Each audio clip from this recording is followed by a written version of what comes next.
حين سجن الراحل محمود درويش كان الشوق والحنين لوالدته قد فاق حدوده، حتى كتب قصيدة أسماها أحن إلى خبز أمي. وقد صرح في إحدى لقاءاته الصحفية بأنه لم يكن يعلم أنها ستصبح أغنية يغنيها الأطفال. عزف مارسيل خليفة هذه الكلمات بنغم وحزن عار بأداء فاق الخيال، كما لو هو الذي كتبها. بالطبع، ومن غير مارسيل أجدر لأدائها.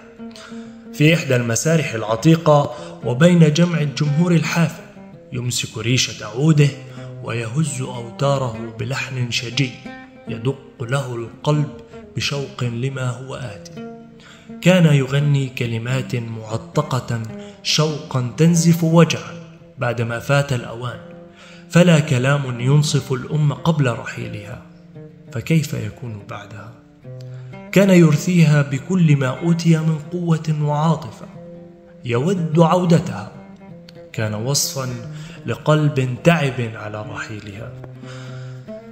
كان يرجو كل الرجاء في عمق الكلام والمعنى، علها تشد وثاقه بخصلة شعر أو بخيط يلوح في ذيل ثوبها. كم كان الحنين يطرق أبواب زنزانته، وكم كان الوجع ينهال عليه في ظلمات السجن الكاسرة.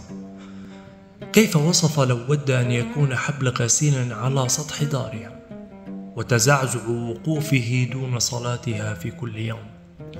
في إحدى أجمل القصائد التي رأيتها من مطلعها حتى نهايتها، بإقفالاتها المبهرة التي تحمل معان عدة من احترام وشوق وأدب، تحمل حسن التربية والأخلاق الحميدة التي يكنها الابن لوالدته، كان قد وصف بدقة سببا واحدا كافيا للحياة، حين قال في قصائده الأخرى: أحب الحياة ما استطعت إليها سبيلا.